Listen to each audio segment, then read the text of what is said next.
주식시장이 어떻게 될까가 많이 궁금한데요. 최근에 10월달 상승세를 보면은 S&P가 1% 정도밖에 안 올랐을 겁니다. 생각보다 많이 안 올랐어요. 그런데 그 상승분의 75% 정도 가량이 엔비디아 상승분이었습니다. 최근에는 테슬라가 조금 더 더해졌었으니까 이것도 내려가긴 했을 건데, 실적 발표들이 이번 주에 잔뜩 있죠. 빅테크 중에서 5개가 이번에 다 몰려있고, 이 발표에 따라서 증시가 더 갈 거냐 아닐 거냐 지금 이게 관건인데, 실적이 잘 나오고 가이던스 잘 나오면은 단기적으로는 오르겠죠. 이제 한 1주 이 정도는 가겠죠. 그거는 실적 봐야 아는 것 같고, 지금은 그거보다는 금도 사상 최고치 뚫은 거, 비트코인 같은 경우는 사상 최고치 거의 부근이거든요. 거의 다 왔어요. 그리고 증시도 사상 최고치 부근입니다. 세 가지가 다 같이 있다. 이거는 어떤 걸 의미하느냐, 좋은 거냐 나쁜 거냐, 이거에 대해서 한번 생각을 해볼 필요가 있지 않을까 싶습니다. 이게 지금 트럼프 당선 가능성 때문에 벌어진 게 이제 금 상승 그리고 비트코인 상승이다, 이런 말들을 많이 해요. 그럴 수도 있습니다. 근데 이거는 그냥 제가 봤을 때 하나의 이유지, 당선 때문에 금이 오른다? 그건 아니거든요. 코인까지는 오를 수 있어요. 근데 금이 오르고 구리가 떨어진다? 금이 오르고 구리가 같이 오르면은 이해가 가요. 근데 금만 오르고 구리는 떨어진다? 뭔가 좀 안 맞죠. 중국 증시 같은 경우도 오르는 척 하다가 조금 내려왔는데, 원자재라던가 유가도 마찬가지로 하방을 좀 때리고 있습니다. 경기가 좋아질 거라 때리는 신호들이랑 경기가 좀 둔화될 거라 때리는 신호들이 서로 지금 엇갈리고 있는 상태. 증시도 최근에 좋다 하는데 보면은 그 미국의 소형주들, 밈주 소형주들이 막 오르고 있고, 대형주들은 크게 움직이는 건 아니에요. 빅테크 실적을 보면서 맞춰서 움직이려고 하는 건지 몰라도 이제 눈치 보고 있는 상태입니다. 그런데 트럼프 때문에 지금 오르는 상황이다? 저는 그렇게 설명하기 좀 애매하고, 트럼프 선거 이후의 움직임이 아마 증시의 향방을 가르지 않을까 생각을 합니다. 금이랑 비트코인이랑 증시가 같이 상승하는 경우도 있긴 있어요. 위기 이후에 투자처로 돈이 흘러갈 때, 한번 충격을 먹고 나서 빵 하고 올라갈 때, 이제 그때는 보통 연준이 돈을 많이 풀고 이러니까 유동성이랑 회복세가 올라오면서 같이 올라가는 거거든요. 유동성을 따라서 보면은 장기적으로 다 우상향을 하고 있습니다. 이 세 가지 상승이 먹히려면은 국채금리가 내려가야 되거든요.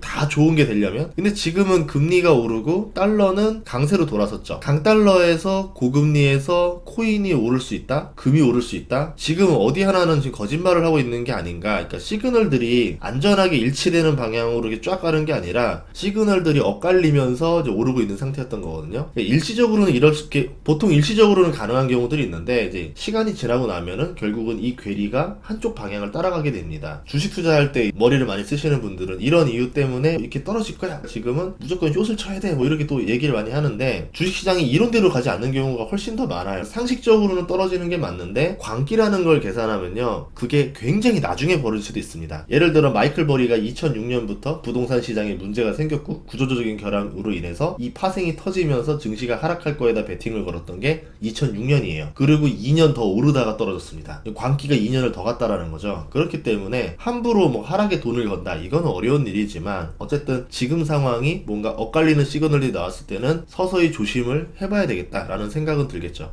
비트코인 같은 경우는 반년간의 횡보 끝에 고점을 뚫기 전인데요, 저점에서 나온 매물들을 잡아먹은 모양새죠. 그러면서 상승하는 추세이기 때문에 이 상승세가 강하다 이렇게 볼 수 있죠. 강한 상승세는 크게 방해 요소들이 없을 때는 그 관성의 힘으로 계속 밀고 올라가는 성격이 있습니다. 트럼프가 당선되고 난 이후엔 어떻게 될지 모르겠어요. 이제 코인이라는 게 보통 사람들이 상상하는 거와 반대로 움직여요. 왜냐하면 사람들이 코인이 오를 거라 그러면 코인을 하는 게 아니라 선물 거래를 해버려요. 125배 레버리지를 가지고 상방에 베팅을 해가지고 크게 먹을 거야, 이런 사람들이 되게 많죠. 코인 현물을 많이 가진 사람 입장에서는 그 선물에 걸린 것들을 청산시키면서 다니기 위해서 억지로 내린다던가 이런 것들이 나오거든요. 그래서 예측이 쉬운 것들은 아니지만 어쨌든 지금 흐름은 꽤 강하다. 그리고 지금은 금이 같이 오른 상태이기 때문에 코인 같은 경우는 심리적인 지지선이 굉장히 좋아요. 금과 증시의 상승은 큰 시점으로는 같이 움직이는데, 장기적으로 봤을 때는 유동성만큼 둘 다 오르는 거고요. 하지만 갑자기 금이 치솟는 타이밍이 존재하는데 이게 그렇게 좋은 건 아닙니다. 왜냐면 지수보다 금이 급등하는 구간이 오고 나면은 얼마 안 있어서 증시가 하락하는 경우가 절반이 넘었어요. 2007년 말에 금이 급등하고 나서 1년도 안 돼서 리먼이 터졌고요. 금도 잠시 주춤하다가 연준이 엄청난 유동성을 뿌리면서 금이 증시보다 더 많이 올랐었죠. 2019년에는 경기 침체 우려가 나왔어요. 그러면서 증시가 조정을 받았는데, 그러다가 2019년 중반부터 갑자기 금이 올라갑니다. 그때 어떤 일이 있었냐면 연준이 금리를 급격하게 내려요.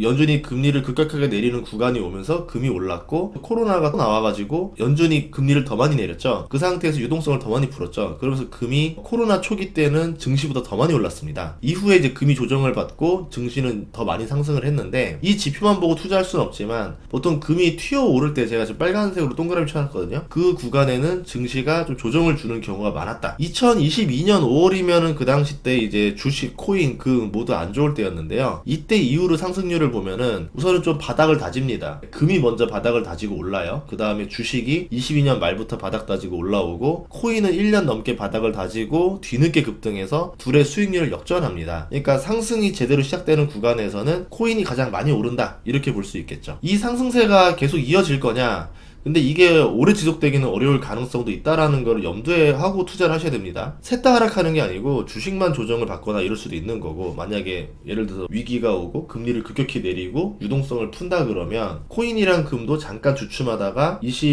2008년 이후 모델링처럼 더 많이 튀어오를 수도 있겠죠. 그때는 주식이 조정을 받는 기간이 길어진 다음에 올라갈 겁니다. 그러면 셋 다 오르는 상황에서 이게 일시적일 거냐 오래 갈 거냐는 알 수는 없는 일이지만, 만약에 뭔가 불일치하는 거라 생각을 했을 때 예상해 볼 수 있는 하나의 가설이 있는데, 소프트 랜딩이 맞는가에 대한 의문도 한번 생각해 볼 필요가 있다 봐요. 올해부터 많은 사람들이 소프트 랜딩이 올 거라고 보고 있습니다. 최근 자료를 보면 소프트 랜딩이 79%, 노 랜딩이 7%, 하드 랜딩이 올 거라 생각하는 사람 11%니까 이제 9명 중에서 1명만 하드랜딩이 올 거라 생각하는 거죠. 최근 들어서는 역대 최저치입니다. 낙관론이 시장을 지배했다. 장밋빛 미래는 주가로 이어지죠. 그렇기 때문에 증시가 많이 올랐다 라고 볼 수 있겠죠. 그러면 금의 움직임을 한번 보도록 할게요. 19년에 금이 먼저 움직였어요. 금리보다 먼저 움직였고 몇 달 뒤에 기준금리를 내렸는데 기준금리를 급하게 내립니다. 금의 상승 원인 중에 하나가 금리가 급격히 내려갈 거라고 예상한 포석이라는 거죠. 기준금리가 급격히 내려가면은 하드랜딩이 와야 되거든요. 그러면 지금의 금의 상승은 꽤나 올랐기 때문에 하드랜딩에 가까운 금리 하락을 보고 올랐다, 이렇게 볼 수 있습니다. 물론 장기적으로 기준금리 많이 내리겠죠. 근데 이게 소프트 랜딩이 오면은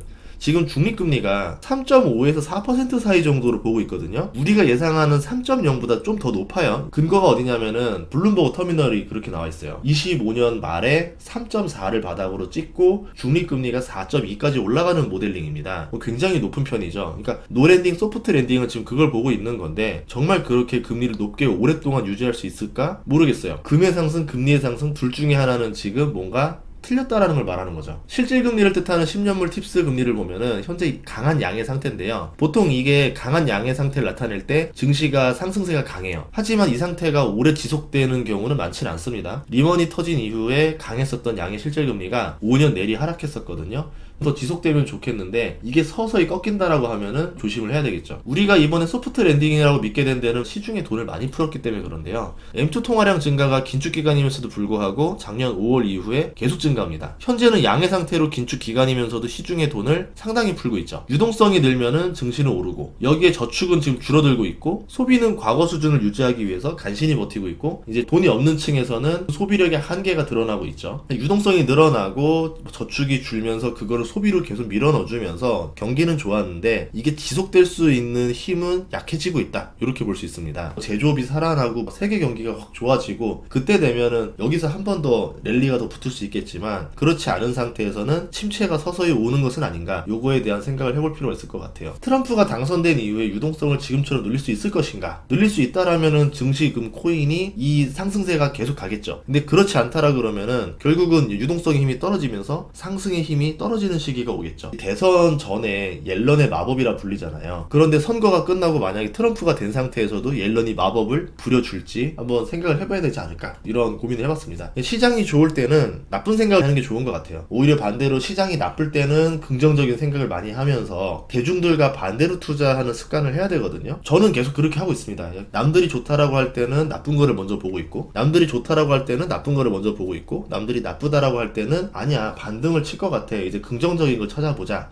이렇게 하는데, 투자를 그냥 하다 보니까 저한테 잘 맞았던 것 같고 이게 더 수익률을 많이 줬던 것 같아요. 그래서 여러분들도 두 가지 생각을 골고루 하면서 계속 투자를 지속하셨으면 좋겠습니다. 다음 시간에도 좋은 정보를 찾아뵙겠습니다. 구독과 좋아요, 알림 설정 부탁드리겠습니다. 감사합니다.